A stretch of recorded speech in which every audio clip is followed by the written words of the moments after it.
بسم اللہ الرحمن الرحیم۔ السلام علیکم ورحمۃ اللہ وبرکاتہ۔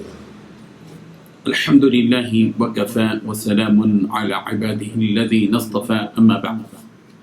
حاضرین و ناظرین، یہ درس نمبر 196 ہے سورۃ الکہف کے بعد آج ہم سورہ مریم کا آغاز کر رہے ہیں، اور آج سورہ مریم کی 6 آیتوں کی تلاوت اور تشریح کی جائے گی، آیت نمبر 1 تا 6۔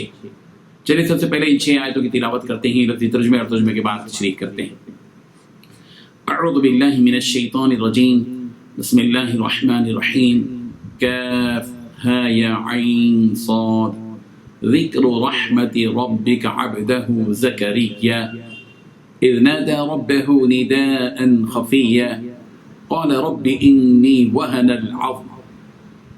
وهن العظم مني واشتعل الرأس شيبا ولم أكن بدعائك رب شقيا وإني خفت الموالي من ورائي وكانت امرأتي عاقرا فهب لي من لدنك وليا يرثني ويرث من آل يعقوب واجعله ربي رضيا۔ صدق اللہ العظیم۔ لفظی ترجمہ یوں ہے، کاف ہا یا عین صاد، ذکر، یہ ذکر ہے رحمت ربک، آپ کے رب کی رحمت کا، عبدہ، اپنے بندے، زکریا پر، اذ نادى، جب اس نے پکارا تھا، ربہ، اپنے رب کو، نداء خفیہ، پکارنا آہستہ، قال، زکریا نے کہا، ربی، اے میرے رب، انی، بلا شبہ میں، وہنا، کمزور ہو گئی ہیں، کمزور ہو گئی ہیں، العظم منی، میری ہڈیاں، واشتعل، اور بھڑک اٹھا ہے، الرأس، میرا سر، شیبن، بڑھاپے سے، ولم اکن، اور نہیں کبھی ہوا میں، بدعائی کا، تجھے پکار کر، ربی، اے میرے رب، شقیہ، محروم، وانی، اور بلا شبہ میں، خفت، ڈرتا ہوں، الموالی، اپنے وارثوں سے، من ورائی، اپنے پیچھے، وکانت امرأتی، اور ہے میری بیوی، عاقراً، بانجھ، فہب لی،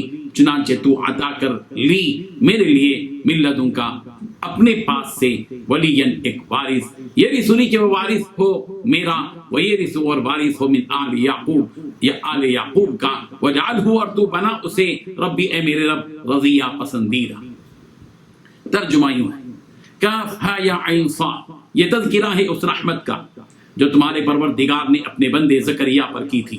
یہ اس وقت کی بات ہے جب انہوں نے اپنے پروردگار کو آہستہ آہستہ آواز سے پکارا تھا۔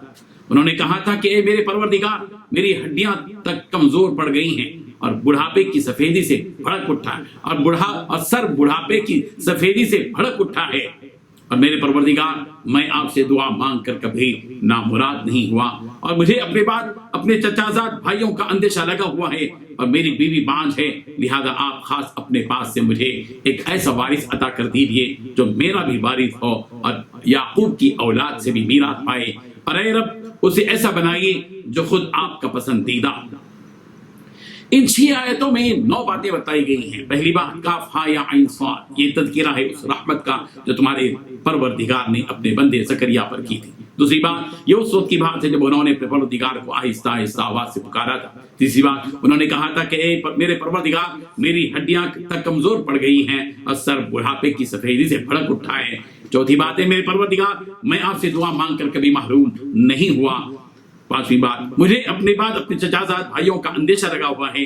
چھٹی بات، میری بیوی بانجھ ہے۔ ساتویں بات، آپ خاص اپنے پاس سے مجھے ایک ایسا وارث عطا کر دیجیے۔ آٹھویں بات، جو میرا بھی وارث ہو اور یعقوب کی اولاد کی بھی میراث پائے۔ نویں بات، اے رب، اسے ایسا بنائیے جو آپ کا پسندیدہ بھی ہو۔ بزرگان محترم، چونکہ اس سورہ مریم کی ابتدائی آیات ہی میں حضرت عیسیٰ علیہ السلام کی ولادت اور آپ کی والدہ مریم علیہ السلام کے واقعے سے متعلق تفصیلات بیان کی گئی ہیں، اس لیے اس پوری سورت کا نام سورہ مریم رکھا گیا ہے۔ قرآن مجید میں صرف ایک ہی سورت ہے جو ایک خاتون کے نام سے موجود ہے۔ پوری قرآن مجید میں صرف ایک ہی عورت کا نام ہے، وہ ہے حضرت مریم علیہ السلام۔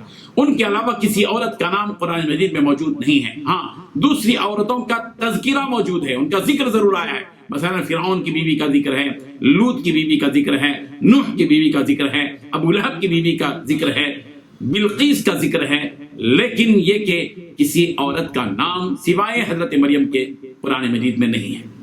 سورہ مریم مکی ہے، یعنی حبشے کی جانب ہجرت کا جو واقعہ پیش آیا اس سے پہلے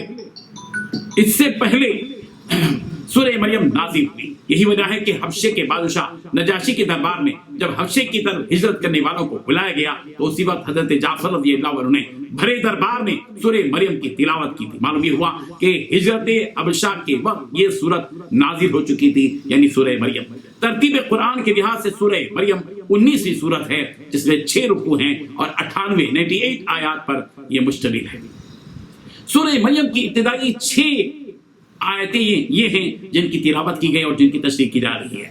ان آیات میں جلیل القدر پیغمبر حضرت زکریا علیہ السلام کے بڑھاپے کے وقت کی ایک دعا کا مضمون ذکر کیا گیا ہے۔ حضرت زکریا علیہ السلام بوڑھے ہو چکے تھے مگر انہیں اولاد نہیں ہوئی تھی۔ حضرت زکریا علیہ السلام کو اپنے بڑھاپے میں ایک فکر پیدا ہوئی، وہ یہ کہ میرے بعد قوم کی رہنمائی کے لیے کوئی ایسا شخص ہونا چاہیے جو میرا سچا وارث اور حقیقی جانشین ہو، جو لوگوں کی دینی رہنمائی کر سکے۔ ظاہر ہے کہ انبیاء کرام علیہ الصلوۃ والتسلیم اس دنیا میں دینار و درہم، روپیہ پیسہ، سونا چاندی، عمارتیں وغیرہ چھوڑ کر نہیں جاتے، وہ اپنی وراثت میں صرف اپنا دین اور دین کا وہ آفاقی علم چھوڑ کر جاتے ہیں جو لوگوں کی ہدایت کا ذریعہ بن جائے۔ چنانچہ اسی فکر کی بنیاد پر حضرت زکریا علیہ السلام نے اللہ تبارک و تعالیٰ سے چپ کے دعا مانگی، یعنی آہستہ سے دعا مانگی، اور جو چیز وہ مانگنا چاہتے تھے اس سے پہلے اپنی کمزوری کا اظہار کر دیا۔ اللہ تعالیٰ کو وہ بندے پیارے اور محبوب ہیں جو اپنی عاجزی اور بیچارگی کا اللہ کے سامنے اظہار بھی کرتے ہیں، اعتراف بھی کرتے ہیں اور اللہ تبارک و تعالیٰ کی قدرت اور طاقت کے گن گاتے ہیں۔ حضرت زکریا علیہ السلام نے اللہ تبارک و تعالیٰ سے فرمایا کہ میری ہڈیاں کمزور ہو چکی ہیں، میرے سر کے بال سفید ہو چکے ہیں، میری بیوی بھی کوئی جوان نہیں، وہ تو بانجھ ہو چکی ہے، اس کو اولاد ہونے کے ظاہری اسباب بھی نہیں ہیں، اور میرا آپ سے اتنا قریبی تعلق ہے کہ میں آپ سے مانگ کر کبھی محروم نہیں رہا ہوں۔ وَلَمْ أَكُنْ بِدُعَائِكَ رَبِّ شَقِيًّا۔ میری نظر ظاہری اسباب پر نہیں ہے بلکہ آپ کی قدرت و طاقت پر ہے، اور مجھے اپنے رشتہ داروں سے اندیشہ ہے کہ وہ حق کی راہ میں حق کی راہ سے ہٹ جائیں گے، اس لیے اے اللہ مجھ کو اپنی طرف سے ایک ایسا وارث عطا فرمائیے جو میرا جانشین ہو اور یعقوب کے خاندان کے بھی وہ جانشین ہو، اور آپ جو وارث مجھے عطا فرمائیں وہ ایسا ہو کہ وہ آپ کی نگاہ میں آپ کا محبوب اور پسندیدہ بھی ہو۔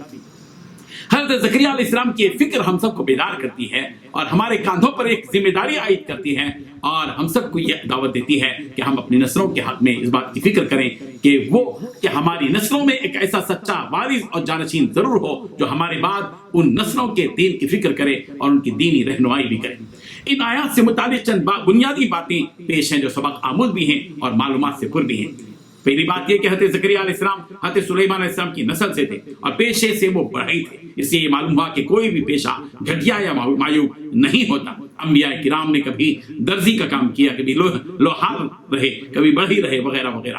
حضرت زکریا علیہ السلام نے دوسری بات یہ کہ حضرت زکریا علیہ السلام نے اللہ تبارک و تعالیٰ سے جو دعا کی اس میں نداء خفیہ کے الفاظ ہیں، یعنی چپکے سے آہستہ سے پکارا، آہستہ وقت۔ مفسرین نے لکھا ہے کہ انہوں نے رات کے درمیانی حصے میں خاموش دعا کی، اس لیے کہ درمیانی شب کی جو دعا ہوتی ہے وہ جلد قبول ہوتی ہے۔ تیسری بات یہ کہ جس وقت حضرت زکریا علیہ السلام نے دعا کی اس وقت ان کی عمر کے سلسلے میں اختلاف ہے، مختلف اقوال اس سلسلے میں۔ بعض کہتے ہیں کہ حضرت زکریا علیہ السلام کی عمر اس وقت 60 سال تھی، بعض کہتے ہیں کہ 70 سال، بعض کہتے ہیں کہ 75 سال، بعض کہتے ہیں کہ 85 سال، بعض کہتے ہیں کہ 99 سال، اور بعض مفسرین نے بھی لکھا ہے اور یہ بھی ہے کہ حضرت زکریا علیہ السلام نے جس وقت یہ دعا کی تھی اس وقت ان کی عمر 120 سال تھی۔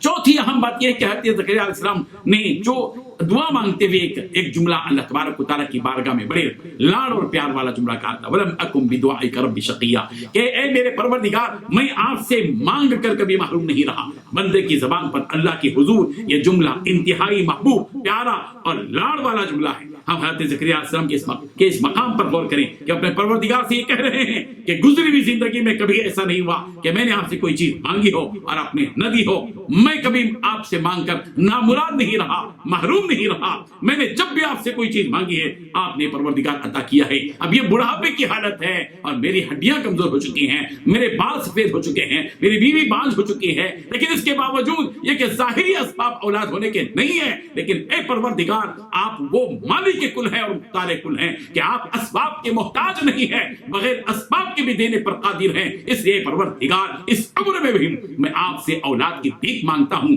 وَلَمْ أَكُنْ بِدُعَائِكَ رَبِّ شَقِيًّا، میں آپ سے مانگ کر کبھی محروم نہیں رہا۔ بندوں کو چاہیے کہ اپنے پروردگار سے آہستگی سے مانگے، خاموش مانگے، تنہائی میں مانگے، رات کے درمیانی حصے میں اٹھ کر مانگے، اور مانگے تو اسے لاڑ سے مانگے کہ اللہ تبارک و تعالیٰ کی رحمت جوش میں آ جائے اور بندے کی مانگی ہوئی چیز عطا کر دے۔ ہمیں اپنے پروردگار سے اس قدر اٹوٹ اور مضبوط رشتہ قائم رکھنا ہے۔ اللہ ہم سب کو وہ توفیق عطا فرمائے، وہ مقام مستجاب اللہ تعالیٰ ہم سب کو عطا فرمائے جہاں چل کر آدمی کی دعا اللہ تبارک و تعالیٰ رد نہیں کرتے، جن کو مستجاب الدعوات کہتے ہیں۔ اللہ تعالیٰ ہماری دعاؤں کو قبول فرمائے۔ آمین۔ وآخر دعوانا ان الحمد للہ رب العالمین۔